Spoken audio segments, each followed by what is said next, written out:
joined now by two senior advocates of Nigeria, Jibrin Okutepa and Afam Osigwe. Gentlemen, good to see you both and thanks for your time. Let's start off from where we left off now, and that's about the justices and how much of a concern will this mean for our judiciary. Now, let's start with you, Jibrin Okutepa. Take us through. First, let's talk about the lapses or the shortfall and how this can affect what we're dealing with at the moment. Well, Suleiman and Ngozi, good evening. I think that the number that have reduced has overburdened the remaining justices of that court. I'm wondering why the power that be or the authorities that are responsible for appointing the justices of the Supreme Court are not doing what is expected to be done. Because by Section 230 of the Nigerian Constitution, the Supreme Court of Nigeria consists of the Chief Justice of Nigeria and such other number of justices of that court not exceeding 21, as may be prescribed by the National Assembly. And this court had consistently had witnessed the reduction in numbers of their lordships, either for those who have retired, who had reached the constitutional mandatory retirement age of 70, or those who unfortunately died in the line of duty, like my Lord Honorable Justice C.C. Nweze, who just died at 64. And so the load of work, the kind of the volume of work in the Supreme Court, from my little knowledge, I think Nigerian Supreme Court is about the only Supreme Court in the world that hear all manner of appeals, including argument as to whether or not a goat was properly slaughtered or not. If you listen to my Lord Honorable Justice Amina Ogi when she retired, it was part of what his Lordship said in that valedictory court section. And so when we begin, when people are complaining that the Supreme Court is not working or the Supreme Court is not coming out with jurisprudence that are sound and all of that, you will begin to wonder how these men and women of considerable age are coping with the volumes of appeal that come from all courts of appeal. Right. All the courts in Nigeria appealed, including whether the quit notice given to tenants and landlord, appeals from magistrate court to high court to court of appeal, up to Supreme Court. So when you have your case in the Supreme Court, if you get an early date, say if you file a case today and you have a case, a date in 2030, then you should count your star. So the only case that travels fast to Supreme Court and concludes in the speed of lightning are political cases. And I think Parliament seems to have amended their laws in partisan considerations of their interests, contrary to the interests of Nigerian people who also deserve justice. So we must find a way to unburden the burden of the Supreme Court and limit the number of appeals that go to the Supreme Court. But Nigerians are always not satisfied that cases are decided at the Court of Appeal or High Court because of a number of factors. And we must deal with it to reduce the burden of the work in the Supreme Court. Fantastic. Very well said. We'll see if we can actually look at those factors in the course of this discussion before we're done. But let me bring it to Afam Osigwe, who's also a senior advocate of Nigeria. Speaking about what retired Justice Amina Ogi said, that the Constitution should be reviewed, needs to be looked at again, to restrict the circumstances under which appeal can be brought to the Supreme Court. Is that one of the ways that you can actually take this unnecessary burden of the Supreme Court? And does the Constitution actually say the lowest number of justices that can be on the bench? Because it mentions the highest number, 21. Does it say anything about the lowest? Well, I think, like J.S. Okutepa said, there's an urgent need for us to do something about the frequent decline in the number of justices of the Supreme Court. And we can't have a situation where every matter finds its way on appeal to the Supreme Court. Tenancy matters, chieftaincy matters, land matters, matters that do not really raise any recondite issue of law or any constitutional issue. All matters find their way to the Supreme Court, and then it overburdens the men and women who sit as justices of that court. There's every need for us to appoint many more justices to meet the maximum number of 21 so that the court will be able to sit in panels, so that the burden of work on the justices will be reduced. Now, we can't achieve this, and I mean talking about the issue of the kinds of cases that find their way to the Supreme Court without a constitutional amendment. There have been suggestions, which NBA was part of, if I recall, from the time of J.B. Daudu as NBA president, for the Constitution to be amended, for certain matters to end at courts of appeals of states, for states to have court of appeal to hear certain matters, and for certain matters to only come to the Supreme Court if they raise issues of law that are not settled, or if they are conflicting decisions of various courts of appeal. But to have the situation where just about any case can make its way to the Supreme Court is what has brought us to this sorry situation where the average time it takes for certain types of cases to come to trial at the Supreme Court is about 12 years. And that's why Chief Okutepa could talk about you considering yourself lucky if you could get an adjournment to 2030. Now, justice delayed may be justice denied. And if it takes so long for cases to get to hearing at the Supreme Court, due to no fault of either counsel or the court, but as a result of the sheer number of cases or as a result of decline in the number of justices who are available to hear those cases, then something urgent needs to be done. And in doing this too, we should also look at the age of persons who are being appointed to the Supreme Court bench. It would appear that every 2 years, we have this complaint about the number of justices declining to about 10 or 11. And this, in my thinking, is because young persons or just do not get appointed as justices of the Supreme Court.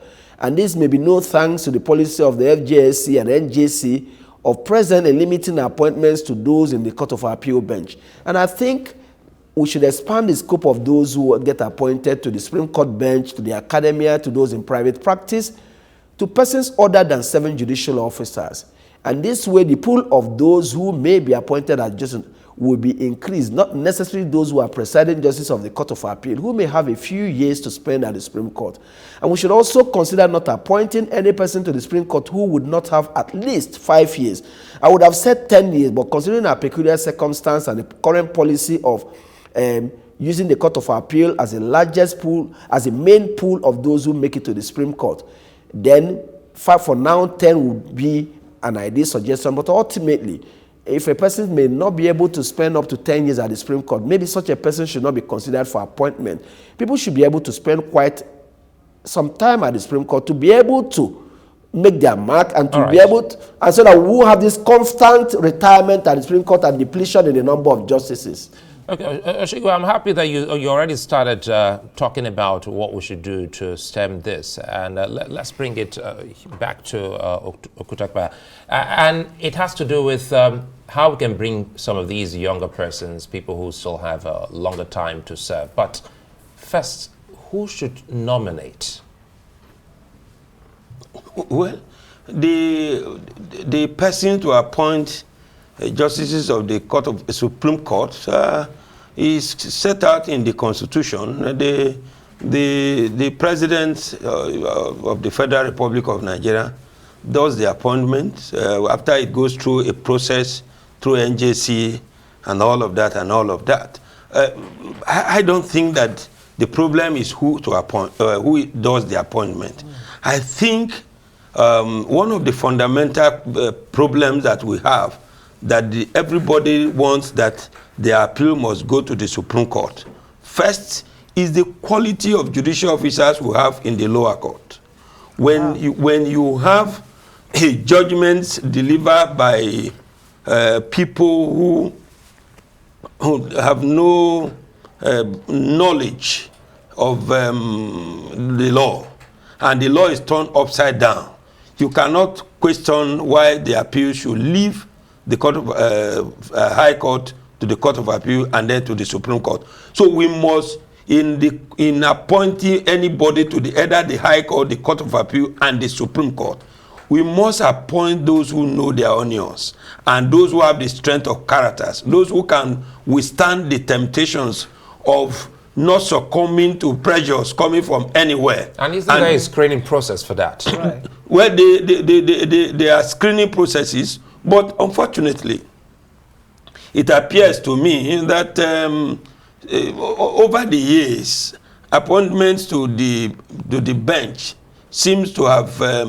left merit and began to go through a process of who know what and who knows who and where you come from rather than what you know. So we must look at that. That's one. Two, I think that when you are saying that no appeals should go, appeals should stop at certain courts, I agree.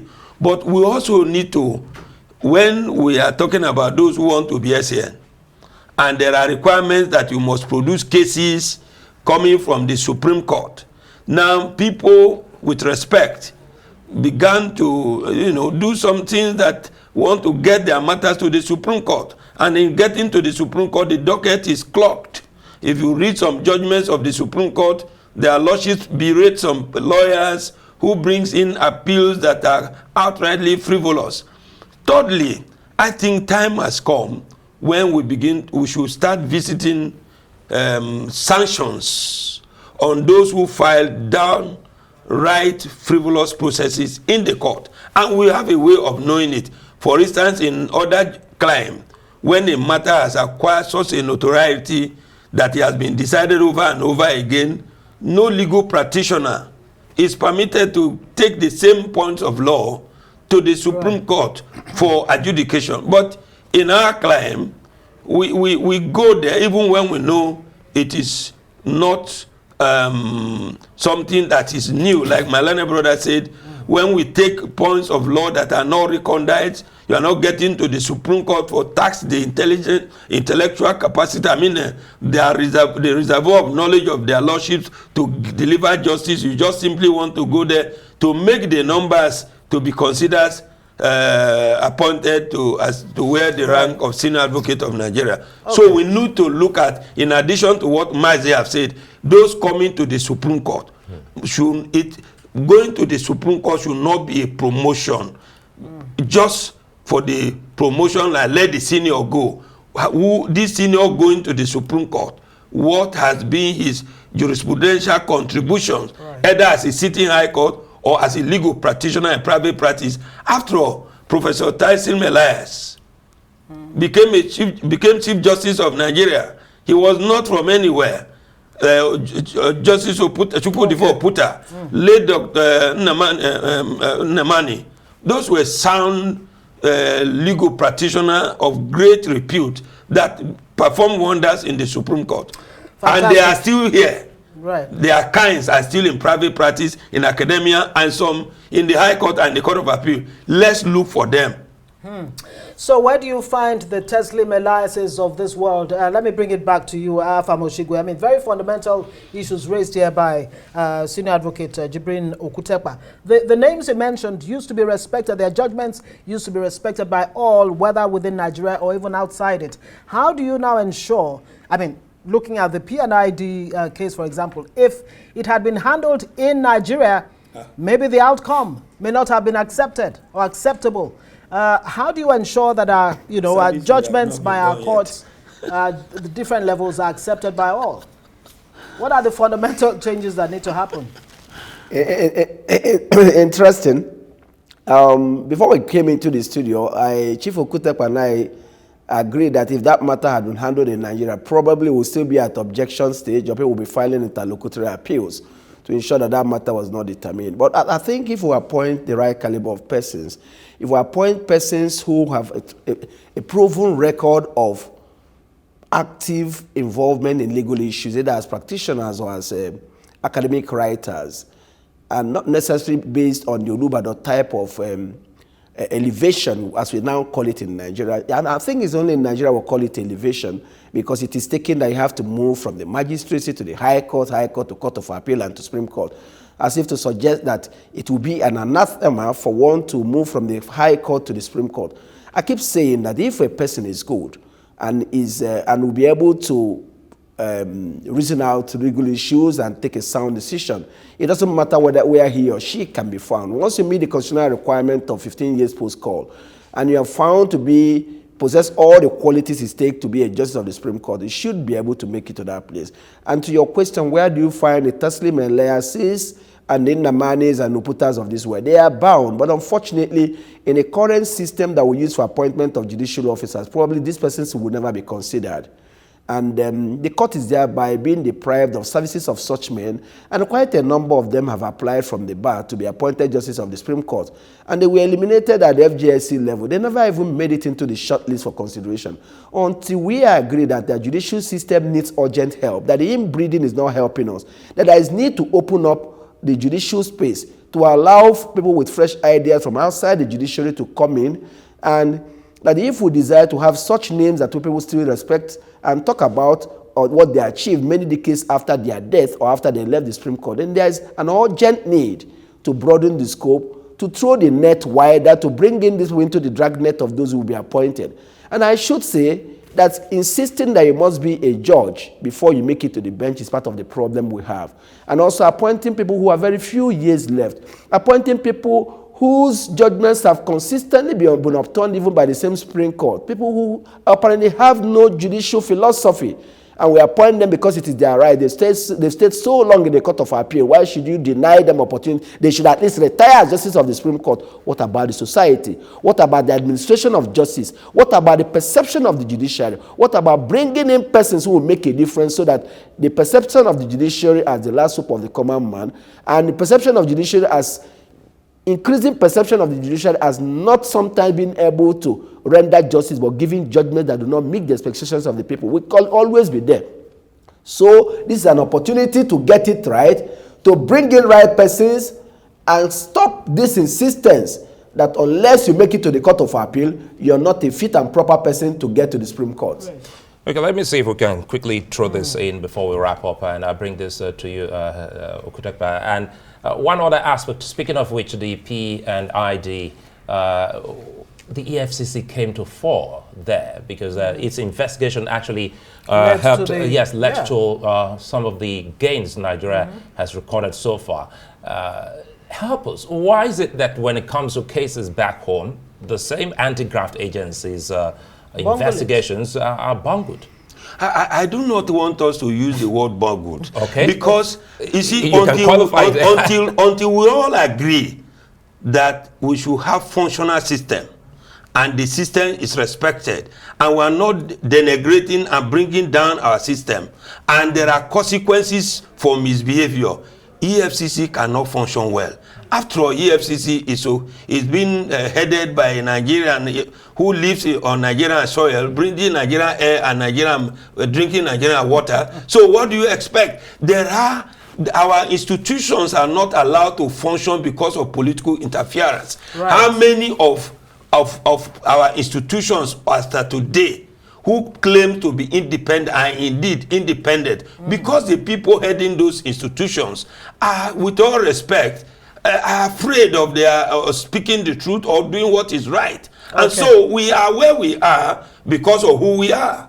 Until we change the way we think, the way we do things, and have the interest of this nation at heart, and that things must be done right, and there is no governmental interference, or this Suleiman is from my village, Ngozi is from my village, he shouldn't go to prison, Nigeria will remain where we are. So we are not ready as a people to do what is right and pursue the truth. And that is why we are where we are. Otherwise, EFCC is a laudable institution if allowed to function well. Fantastic. The fault is not in our stars, but in ourselves. That's what Senior Advocate of Nigeria, Jibrin Okutepa, seems to be saying there. Thank you so much for joining us. Afam Osigwe, Senior Advocate of Nigeria, and Jibrin Okutepa, Senior Advocate of Nigeria.